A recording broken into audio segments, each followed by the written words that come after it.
The Trinity is an attempt to provide a philosophically defensible account of how Jesus can be both God and not God. But that problem had already been resolved in the Hebrew Bible in a much different way.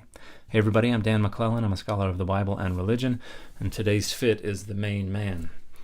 And when Christians look back at the New Testament, they saw a variety of different perspectives on Jesus' relationship with God, and they imposed a unifying philosophical framework upon these texts to try to come up with a single account of how Jesus could be both God and not God.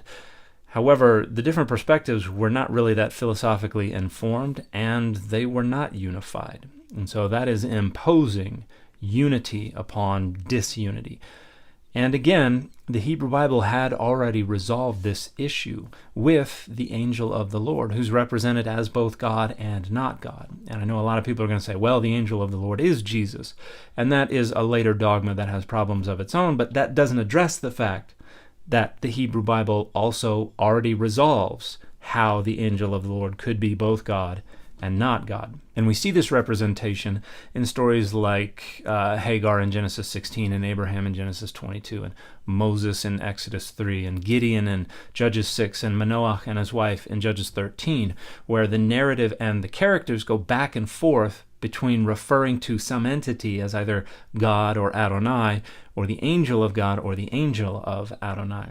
Now, originally these stories were about God themselves interacting directly and physically with humanity, but that became theologically unpalatable around the time of the exile, and so editors came in and added the word malach in Hebrew to the text, which means messenger or angel. And they didn't do it everywhere, but in just enough places to create this obscure notion of the angel of the Lord who is somehow both God and not God.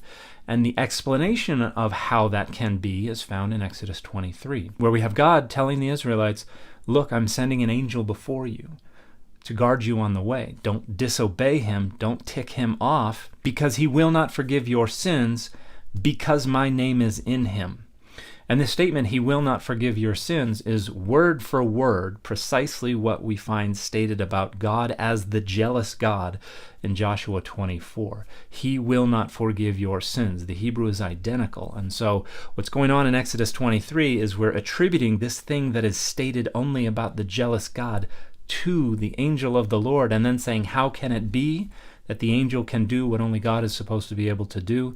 Because my name is in him. We get this concept of the indwelling of the name, which is related to how divine images were activated or enlivened in the ancient world. And so, according to the logic of the Hebrew Bible, the angel can be both God and not God by possessing the divine name. And this is elaborated on in Greco-Roman period Judaism with other figures, like Yahuwah in the Apocalypse of Abraham, like the Son of Man in the Enochic literature, like Metatron in later Rabbinic Judaism. And what's going on in the New Testament is all of these explanations are being consolidated in Jesus. We have a bunch of different perspectives that are basically building on this idea that Jesus is the possessor of the divine name and therefore can exercise God's power and authority and can also manifest the divine presence. If you'd like to hear more about how this is going on in the New Testament, my next online class is called Is Jesus God?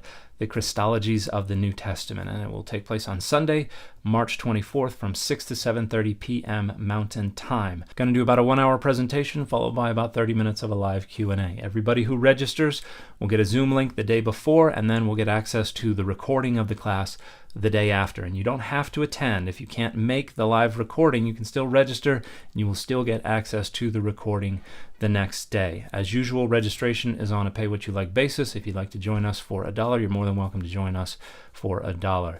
You can see how to get there on the screen. You can get to Didascaloy through my bio, and if you do happen to have trouble with the website, which is something we're trying to resolve, we also have Venmo and PayPal set up. If this sounds like something that might interest you, I hope we will see you on the 24th.